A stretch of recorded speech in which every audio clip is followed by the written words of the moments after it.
Just off the coast of southern Italy, deep beneath the waters of the Strait of Messina, lies an enormous wreck. This is the final resting place of a beautiful ocean liner known as the Viminale, the last ship sunk during the reign of Italian dictator Benito Mussolini. Join our team of modern adventurers as they embark on a difficult journey to the bottom of the Mediterranean Sea to find the ship's remains and uncover the fascinating story and the violent past of the Viminale, Mussolini's last ship.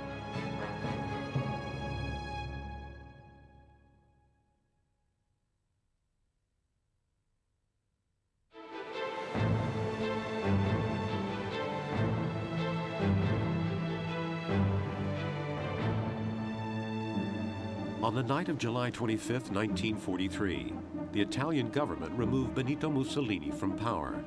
That same night, a 9,000-ton ship sunk to the bottom of the Strait of Messina in southern Italy.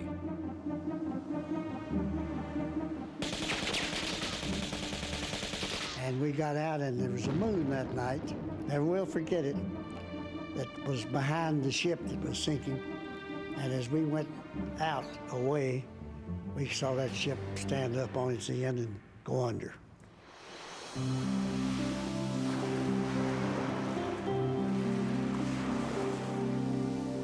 In its fall to the depths, the ship was all but forgotten, except for an old fisherman who witnessed the sinking as a child. Dormiamo, tutti I ragazzi, che i militari non c'era nessuno. Canapare invece c'erano gli anziani, che tutti I giovani erano tutti militari. Ci siamo stavamo che abbampava e andava a mare. I soluri, il botto di soluri sentivo mica. After 60 years, the fisherman shared his memory with local divers.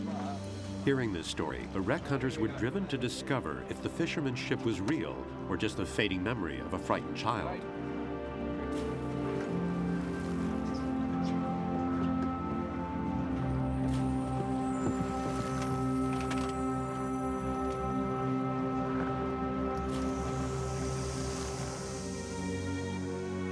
Risking their lives by diving to staggering depths, they were shocked to find a huge ship 100 meters down, confirming the fisherman's tale. Wanting to learn more about this mysterious ship, they contacted marine expert Maria Pia Pezzali. One day they called me to say that they had found a gigantic wreck deep down at over 100 meters. They knew nothing about it, not even the ship's name, and asked me if I knew of a ship that sunk there. I'm an underwater journalist. Mystery and curiosity are just part of my job. Two elements inspired me from the very first day. There was a big ship underwater. No one knew its name. No one remembered it. I was literally electrified by this find. The team hoped to find some clue to explain how the ship had disappeared. Maria Pia headed to Rome's naval archives to research the ship's history. What kind of ship was it? Was it Italian or not? I found the first clue of the ship's identity in a book from the historical archive of the Italian Navy. There were just a few lines that pointed to the identity. This ship had similar dimensions to the wreck, was from the same era, and it was sunk very close by where the wreck had been found. Having researched wrecks for many years, Maria Pia began to suspect the ship's identity. The first piece of the puzzle was found. The dive team continued their research. Conditions were made dangerous by the strait's currents and shipping traffic.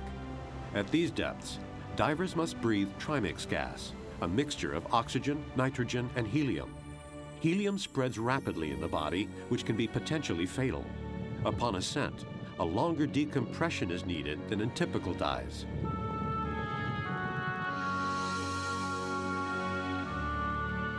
What they found supported Maria Pia's theory. While I was doing my research, the divers were exploring the wreck, and the data they gave me mostly coincided with what I found out in the archives about a ship called the Viminale. If Maria Pia was correct, She was a ship named the Viminale, originally a luxurious ocean liner, the flagship of the Italian merchant fleet, then converted into a troop carrier sunk on the night Mussolini was imprisoned. The Viminale's history was compelling. Maria Pia wanted to find out for sure.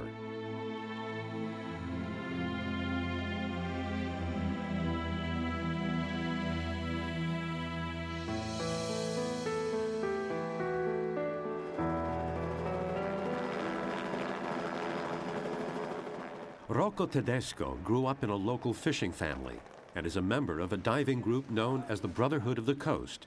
He now leads the team exploring the wreck.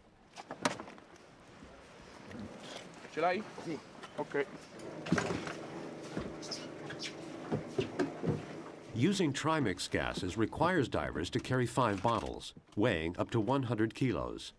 Only the most experienced divers attempt these depths. Maria Pia will join them on their boat and help plan the dive. Planning is extremely important, as they can stay down for only a limited time. Could this be the Viminale? Acting on a hunch, Maria Pia has researched it intensively to help verify the wreck's identity.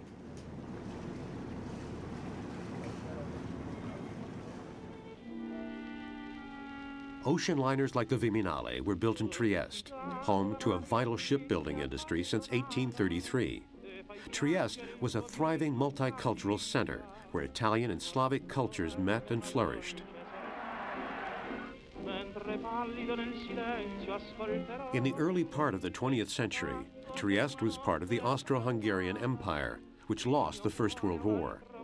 Italians had fought hard to win the city and felt humiliated when it took an entire year for their French and British allies to cede Trieste to Italy after the armistice of 1918.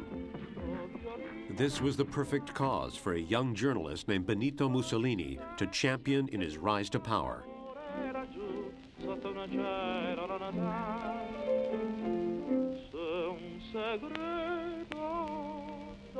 In the early 20s, Trieste, with her shipyards and her role as a gateway between Eastern and Western Europe, came to symbolize Mussolini's thirst for world influence.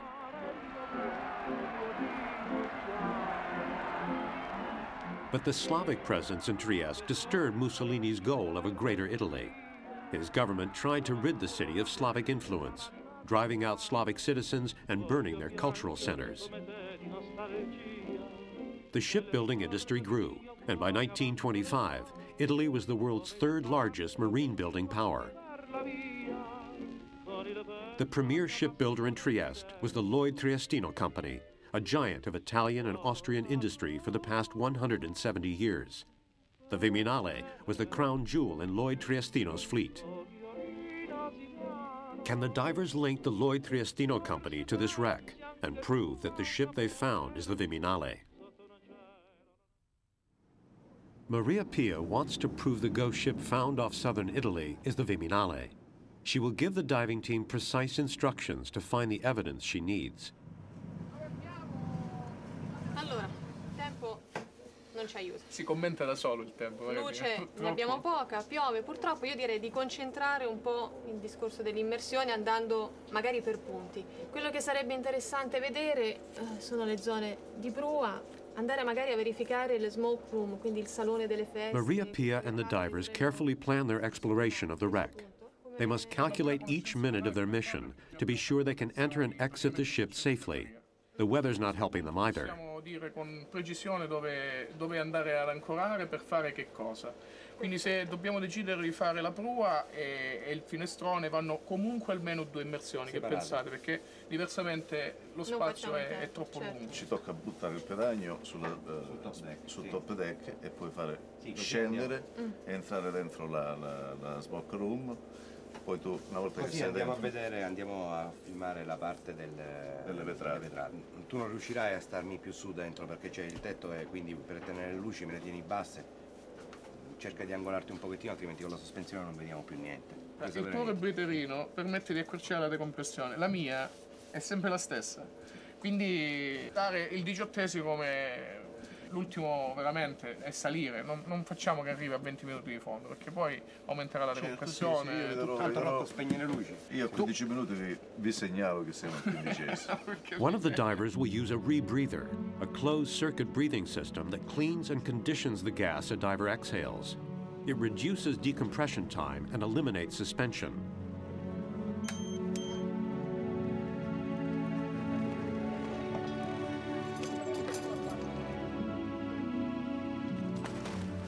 The rest of the team will rely on trimix gas. The divers begin their 100-meter descent, but they can only stay down for a maximum of 18 minutes, followed by a 2-hour decompression. In this weather, it may be their last chance to dive. On approach, the prow of the ship, still adorned by huge anchors, looms like an iron mountain lost in shadow. Rising out of the sand, the hulk of the ship looks like a blade in the blue. The ship's bell is an amazing find. It represents the heart and soul of the wreck, an icon whose presence signifies that this ship has never before been explored.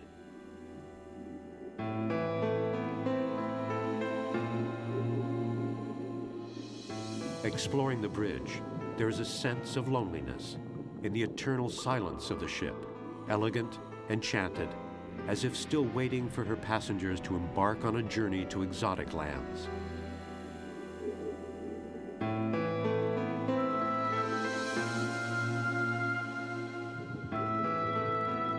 The divers must take care not to brush even a fin along the corroded walls. Accidents happen, and to get entrapped in this enclosed, fragile structure holds no hope of rescue.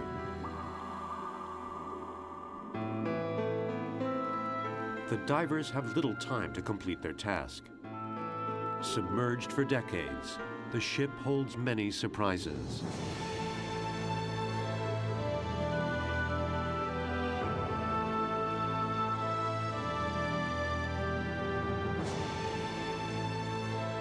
The logo of the Lloyd Triestino Company proves that the ship on the seafloor is the Viminale. The 9,000-ton Viminale was commissioned in 1921, the year before Mussolini became prime minister, and launched in 1925, the year his power was solidified.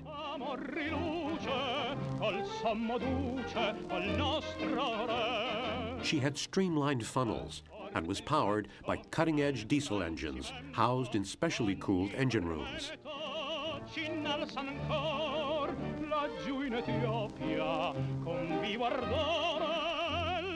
The impressive construction prompted a journalist of the period to write, "Just a few days ago, the ship was caught up in a great flurry of activity.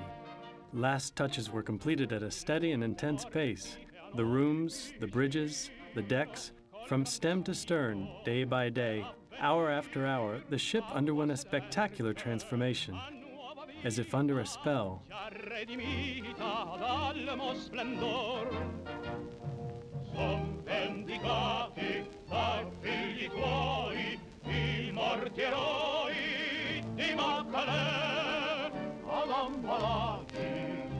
Upon commissioning, the following telegram was sent to the Italian fascist government.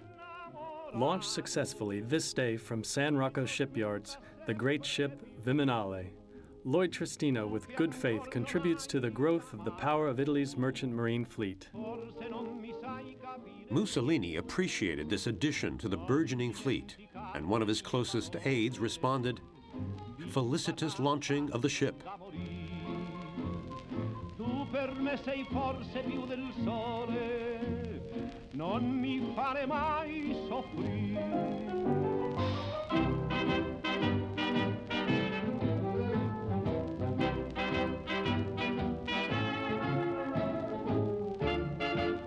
Upon completion, the 130-meter-long Viminale could carry 42 first-class and 200 third-class passengers. The first-class accommodations were a selling point for wealthy passengers lured on board by descriptions such as this one. The cabins are so commodious, with windows instead of portholes, a large mahogany wardrobe and mirror. modern bedsteads, electric fans, and an unlimited supply of fresh running water. There's no sense of living in cramped quarters, and no part of the ship is overcrowded. You're very soon at your ease in the perfectly appointed dining, smoking, reading, and music rooms, and pick out your favorite corners in the comfortable lounges and spacious verandas.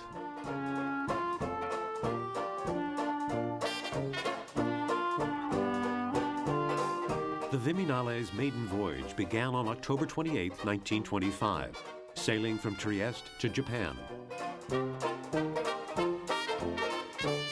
She sailed in the glory days, the roaring 20s of jazz and flappers, when Western economies were at their height.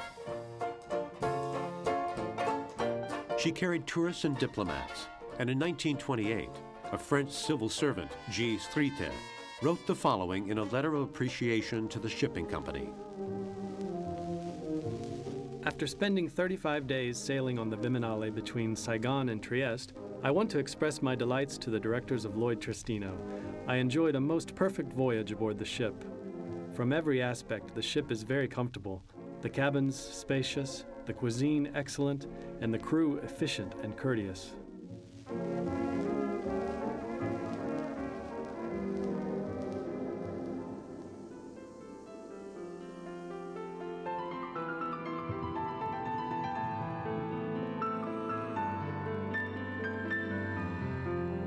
I was really determined to discover the story of the mystery ship. I just needed to follow each and every path, and I started to collect single clues that led me to building the story. The weather has held, and the divers are lucky enough to explore the Viminale once again.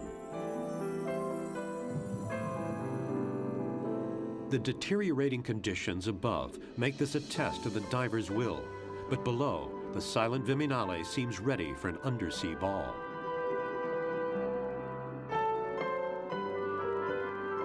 Once, it was the heart of social activity on board. Today, instead of vast panoramas and starlit nights, the ballroom offers eternally blue vistas, teeming with fish and coral, curtains made of life. The windows are once again luminous, if only for a shining moment.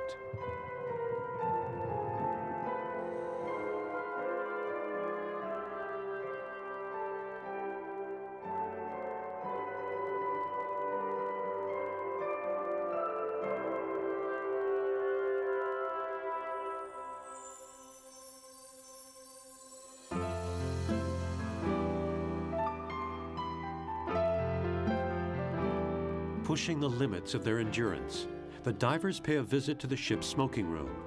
You can almost pick up the scent of cigars and perfume, almost hear the music. This is truly a dive into the past. Meandering down the ship's spacious promenades, it's easy to imagine wealthy, stylish couples dancing and looking out over the sea. Crew members in smart uniforms courteously looking after every last detail of their comfort.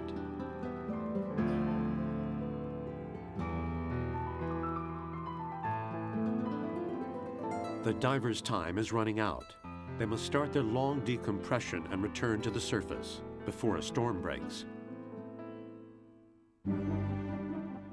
The glory days didn't last, as the economic ills that began with the Wall Street crash of 1929 swept across Europe. In 1930, the Viminale was converted into an immigrant ship, and its route was changed. For the shipping company, it was an opportunity to expand trade routes and replace income lost from wealthy tourists with the smaller, more numerous fares of people fleeing economic turmoil in Depression-era Europe.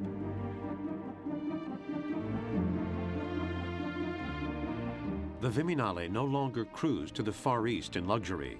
She now carried those fleeing poverty to a better life in Australia.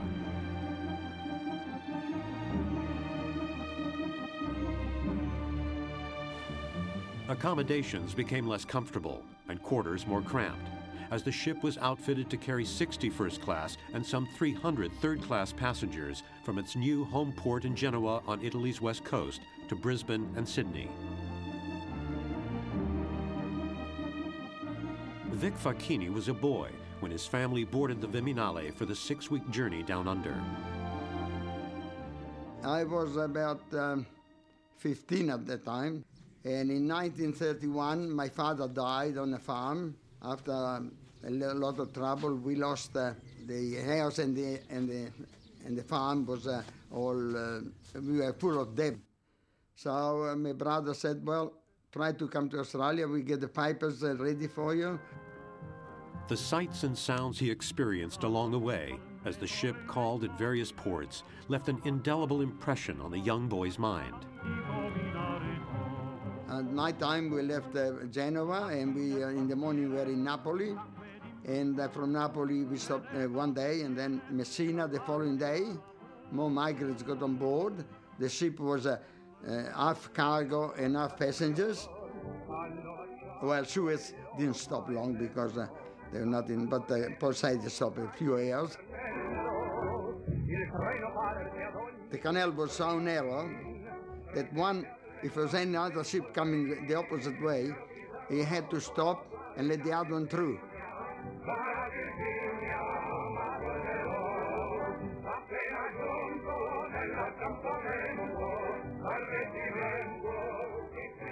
And then from Aden we went to Colombo in Ceylon, and there we seen that there was plenty of bananas there, and every morning was eating bananas, nothing else. Everybody up at 4 o'clock, the sun rising, March was daylight already, and we could see the beautiful coast. The pilot come on board to take the boat in, and then gradually, it took about 1 hour, I suppose, and we could see the Sydney Harbour Bridge, beautiful, because it was only open about 2 years earlier. Upon arrival, it was not easy for the immigrants. Their new compatriots were somewhat prejudiced, but they had escaped their old lives just in time. The clouds of war hung over Europe and presaged a radical change for the Viminale as Italy prepared to enter World War II.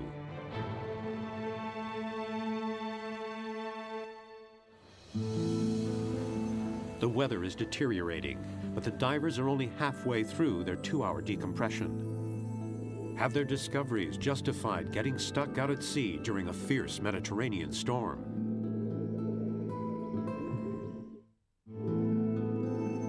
The divers are able to decompress and return to the ship in the nick of time. The weather will not hold any longer.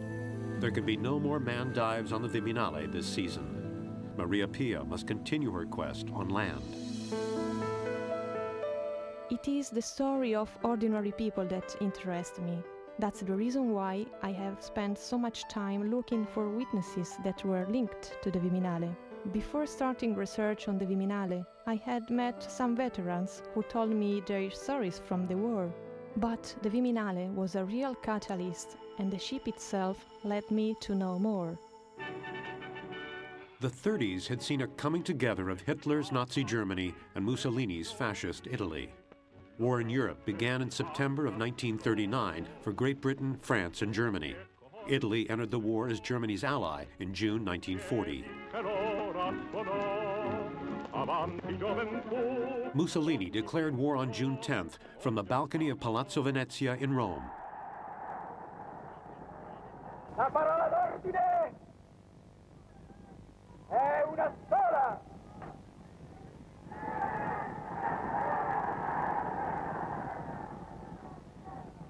Categorica e impegnativa per tutti. Essa già trasvola ed accende i cuori dalle Alpi all'Oceano Indiano. Vincere! Many Italian politicians did not believe that Hitler would ultimately be victorious. Mussolini's son-in-law, Ciano, was quoted as saying that Mussolini wanted war as a child wants the moon. But Mussolini's conviction that his status was linked to a world fascist revolution prevailed. At the start of the war, the Italian Navy commandeered most of the country's merchant ships.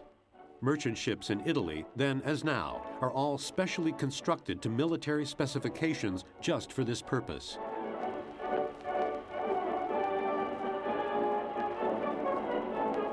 In May 1940, the Viminale was requisitioned as a troop carrier. From Palermo and Messina in Sicily to Greece and northern Africa, the Viminale carried the flower of Italian youth into war.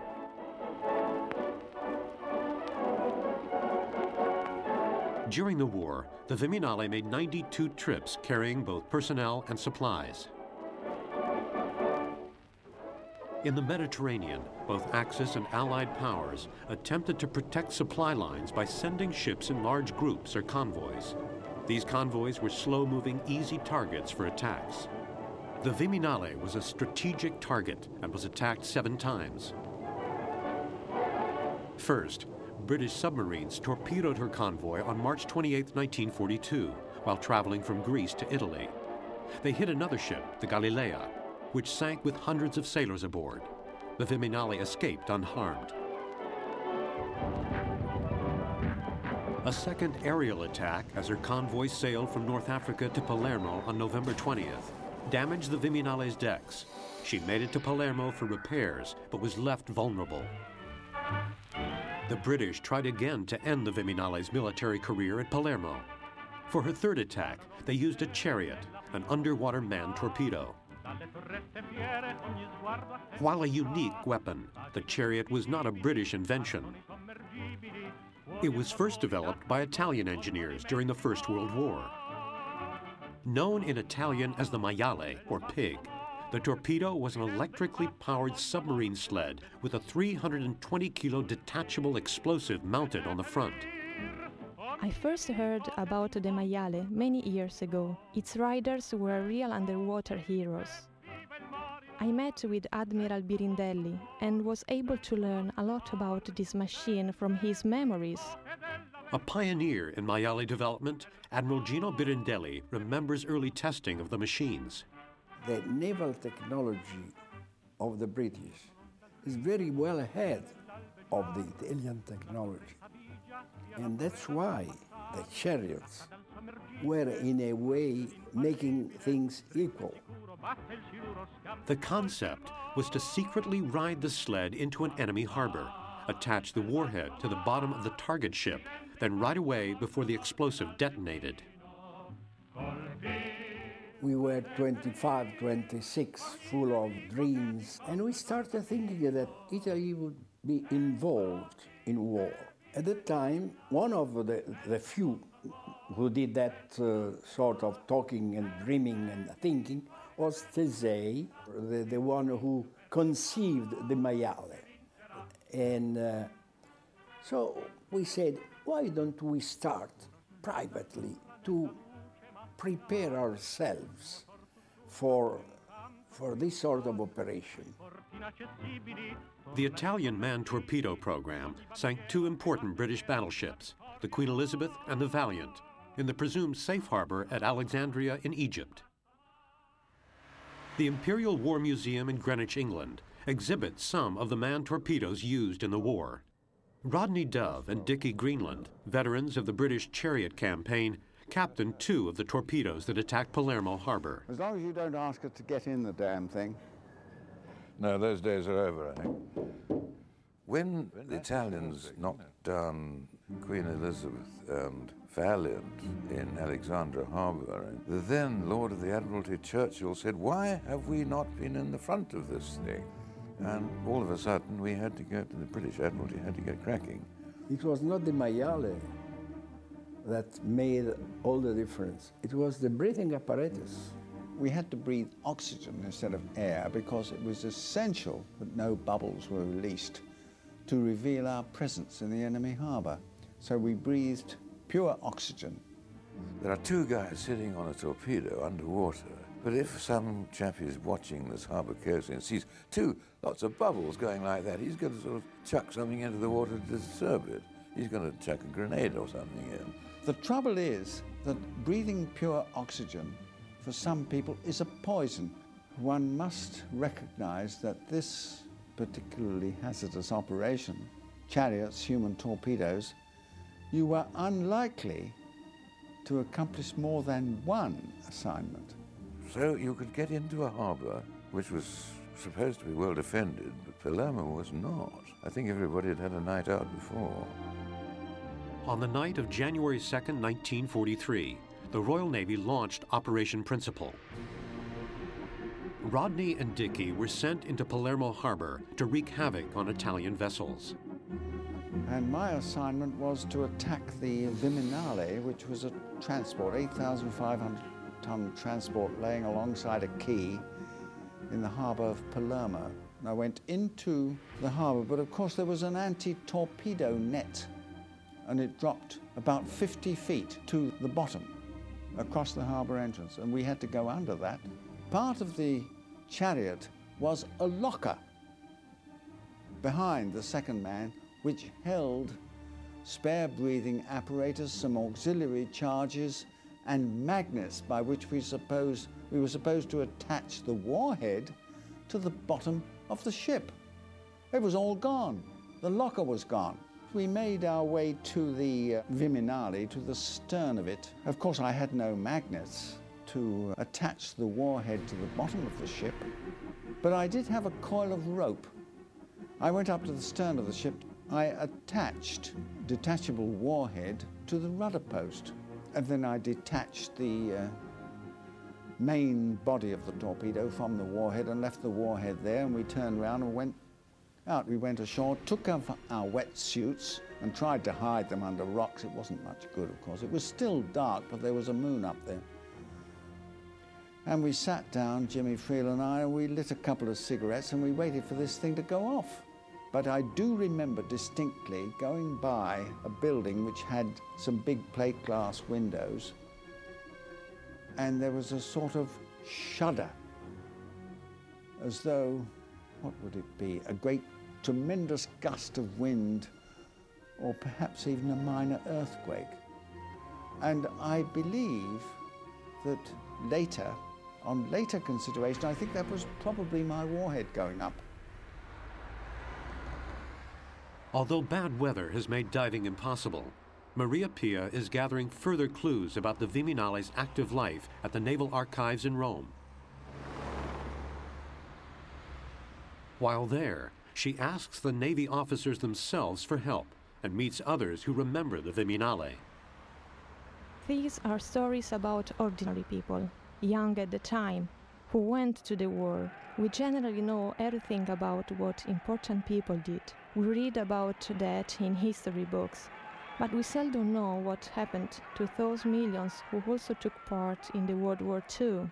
I think that I am a really lucky person, because I had the opportunity to meet some of these people and listen to their stories. One man who remembers the Viminale vividly is Vladimiro Giulietti. In January 1943, he was on the tug Colosso as it towed the ship back to Trieste for repairs. Ho sentito un'esplosione. Dopo 20-30 secondi un'altra esplosione ancora più forte. Ho fatto appena in tempo a guardare fuori e ho visto i due fumaioli del rimorchiatore Marsigli che stavano sparendo. 50-55 persone sono scomparse in pochi secondi senza nemmeno avere avuto il tempo di capire che era successo. Poi la seconda esplosione era il siluro lanciato contro il Viminale. E il Viminale, siccome era stato colpito nella parte poppiera, stava andando giù e tirava dietro anche il colosso dove ero imbarcato io, che era attaccato da grosse cime, e se non ci fosse stato l'intervento del Nostromo rapidissimo, che ha preso l'accetta, perché sui rimorchiatori a poppa ci sono delle asce, no? Ha preso questa accetta e ha tagliato il cavo che era teso, e il Viminale, che credevamo tutti che affondasse, invece non è affondato, perché il mare lì ha una profondità di circa 30 metri. Il Viminale è lungo 150 metri, quindi si è appoggiato mettendo la prua in aria, che sembrava una montagna. After her fourth attack, the the Viminale was righted. Badly damaged, she was towed to nearby Messina harbor. At Messina, she was attacked 2 more times by the Royal Air Force. The 5th attack caused minimal damage. But on July 15th, a second aerial attack, the 6th assault so far, killed 4 crew members and caused significant damage to her decks. The Italian Navy has offered Maria Pia new hope of exploring the Viminale to solve her final mystery, her sinking. Accounts of the 7th and final attack are conflicting. Was the Viminale sunk by a British aerial assault, or was she downed by a torpedo launched at close range in an American attack?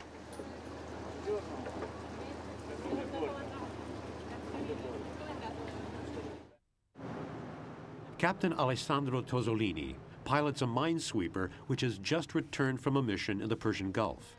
To solve the mystery of her sinking, the Navy must find the impact hole. To do this, they will use a remote-operated vehicle, or ROV. Dunque, queste qui sono le coordinate che ci avete comunicato voi, 38 gradi e 24 primi nord, 0,15 gradi e 50 primi est. Abbiamo messo il punto sulla carta, più o meno ricade qui a 3 miglia a sud-ovest del porto di Gioia Tauro. Rocco Tedesco has joined the expedition. He understands these waters intimately and knows the ship's exact position because he has completed many successful dives there. Rocco advises them that the ship's stern faces Sicily and shows them a reference point on land. Quindi sud-ovest-nord-est, diciamo, sì. You need how many people just to move, to prepare? Sorry. Fai via 205. 205 via. Sometimes I need to give some orders. Yeah, okay, of course. We need at least 2 people at the main sonar, yeah, which is directly underneath our feet, and we can lower it down up to 40 meters. We use that to explore the deep of the sea and to see if there are any obstacles. Plus, we need the sonar to keep an eye on the vehicle, because of course, as soon as the vehicle goes in the water, we cannot see it anymore.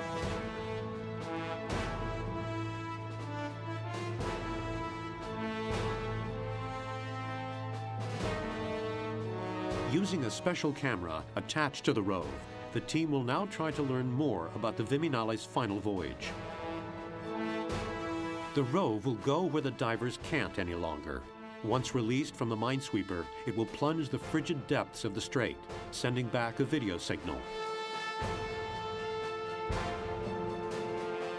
Should the ROV become tangled or lost, a team of specialized deep-water divers will have to embark on a dangerous descent to retrieve it.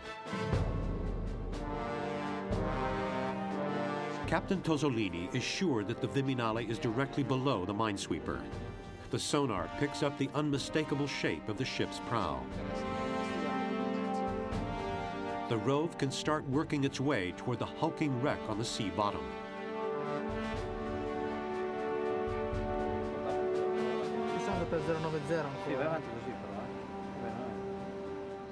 By the summer of 1943, the Mediterranean had become a heated theater of war.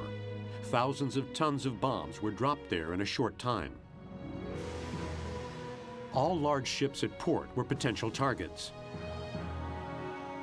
After 2 weeks of continuous bombardment, the Allies landed near Agrigento, Sicily on July 10, 1943. At the first light of dawn, 160,000 men came ashore in Operation Husky.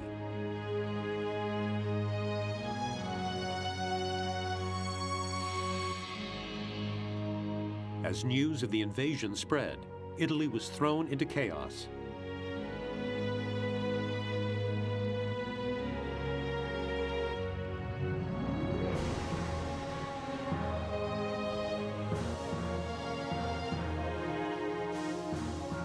PT stands for Patrol Torpedo, a name that well describes the PT boat's priorities.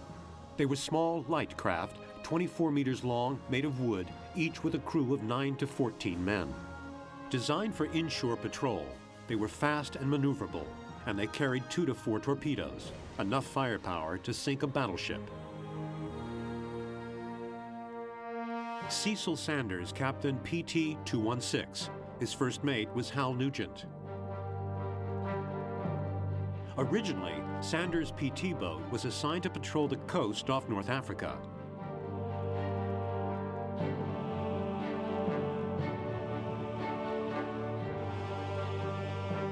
But on July 24, 1943, PT 216, along with 5 others, was ordered to proceed toward Palermo Harbor. At the same time that PT 216 was underway, the Viminale was being towed from Messina to Naples for repairs. Bruno Pioltini was assigned to the Navy when he joined the military in 1942. Not yet 20, he trained as a gunman, and although he had never seen the sea, he soon found himself serving on ships in the Italian fleet. On July 24th, he was assigned to the Viminale. Sul Viminale mi sono imbarcato nel 43. Non è capitato. C'era l'ordine di imbarcarmi su quella nave lì tramite il mio comandante. La Viminale sotto io non sono mai andato, cioè sotto coperta io non sono mai andato, perché siamo stati imbarcati poche ore dopo che è venuto il siluramento. Ero sempre in coperta, cioè a prua per vedere il trainaggio del rimorchiatore che mi trascinava. Luigi Marazzita was also assigned to the Viminale. Hoping it would carry him home to Naples, he volunteered for the dangerous mission.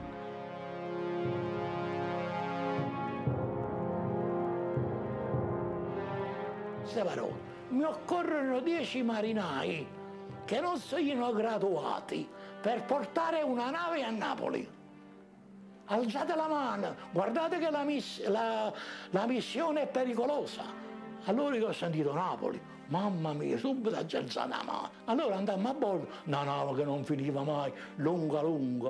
Allora, facciamo una cosa, sciogliamo le zattere. Un bel momento ha detto il capitano nostro, dice guardate, stiamo attenti che adesso vengono 2 rimorchiatori e ci vengono a prendere. Cioè ci attaccano di prora e ci tirano. E andiamo a Napoli. Tutto contento, io giustamente. Pensavo sempre che non sapevo nuotare. Dice, che succede? Cazzo succede qualcosa. E allora cosa ho fatto? Ci siamo presi i salvagenti. The Rove is closing in on the Viminale, about 110 meters below the surface. The ship's anchor is in plain sight as the Rove begins to meander down the Viminale's hull. Aboard the minesweeper, anticipation is in the air. So we got down the Straits of Messina, we picked up a big target. I mean, on the radar, it was big. So I started to plot its course and speed right away, and we started to go in for an attack. We zeroed in on it and saw that it was a large ship, not a warship, but some kind of a merchant-type ship or troop ship. So it was escorted by a tug. Che si andava su e giù, si girava più o meno perché un posto sicuro non l'avevamo, era disarmata, di modo che eravamo alla balia del rimorchiatore. Io ho preso un salvagente e me l'ho messo sotto la testa e in coperta, sul ferro, ho appoggiato la testa. Provo a scendere poco qui per la paratia, vediamo se becchiamo la porta. Maria Pia and the others are holding their breath. The Rove has so far remained on track, thanks to precise calculations of the ship's orientation.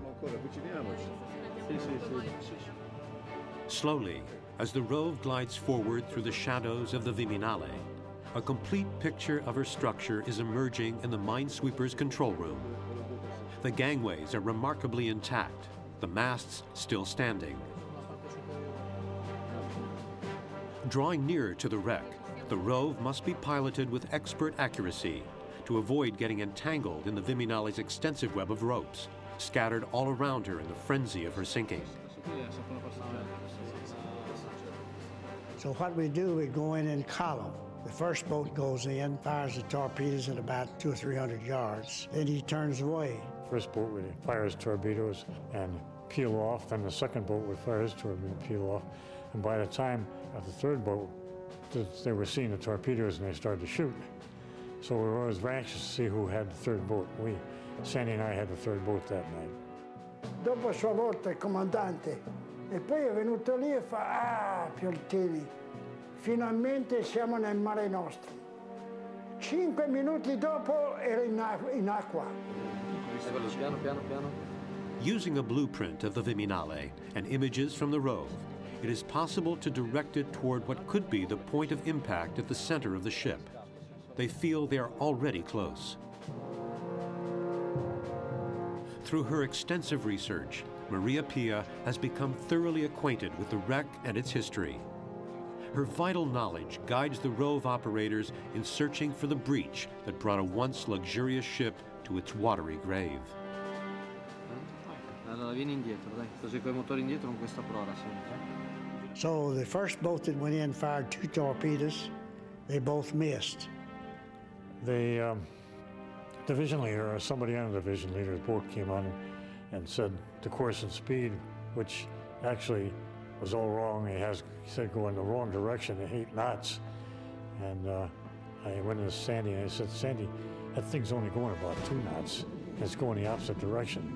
He said, do what you think is right. Our boat went in. We fired 2 torpedoes.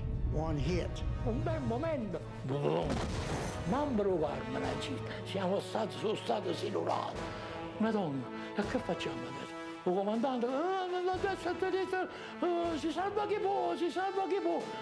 Mi guardavo il mare e guardavo la prua della nave dove andava. Poi è venuto tutto buio, non vedevo più niente. Fin quando ho sentito il botto e ho visto la prua, ho sentito la prua che si alzava. A quel punto ho dovuto saltare in mare. Tocca, mamma mia. Allora quelli già si erano buttati a mare e io avanti e indietro e non decidevo quello che dovevo fare. Un bel momento mi sono deciso. Dico, cazzo, non mi porto a mare io lo stesso.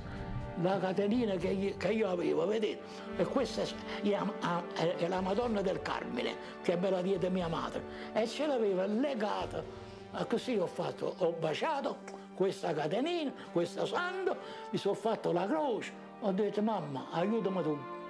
E mi sono buttato a mare, no? And we got out and there was a moon that night. Never will forget it. That was behind the ship that was sinking.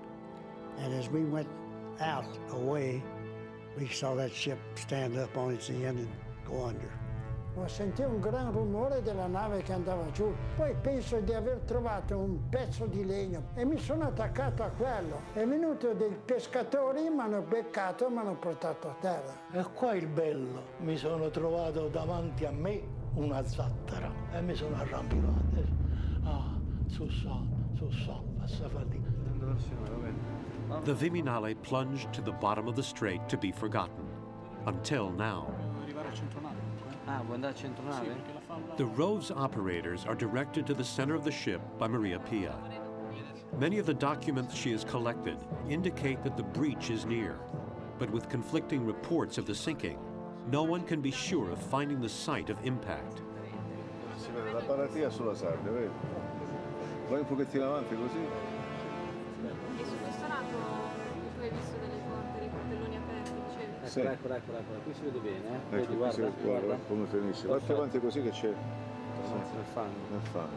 Perfetto, bravo. Alzati poco poco. Eccola lì. After precise planning and expert direction, the Rove has found the ship's fatal impact point.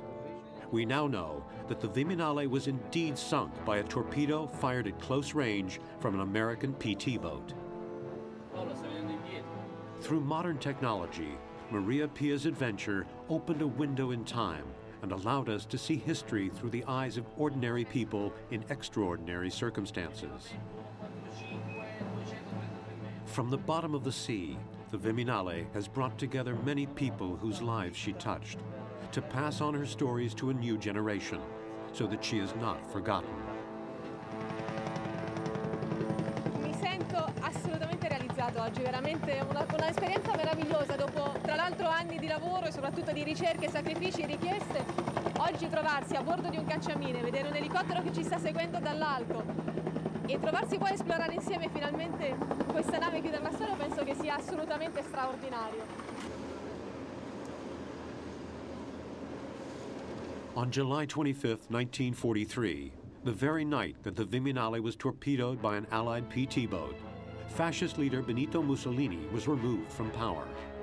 Fascist symbols were quickly torn down in Italy's ruined cities as Allied troops poured in.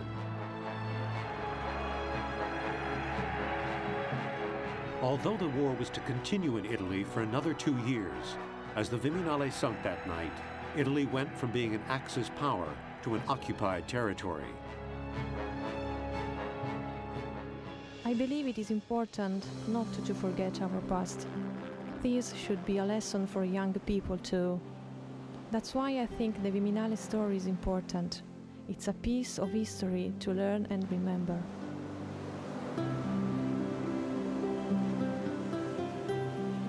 The Viminale, lying in 100 meters of water, lives on. A goal for intrepid divers, a catalyst that brings the past to life, most certainly holding stories still untold.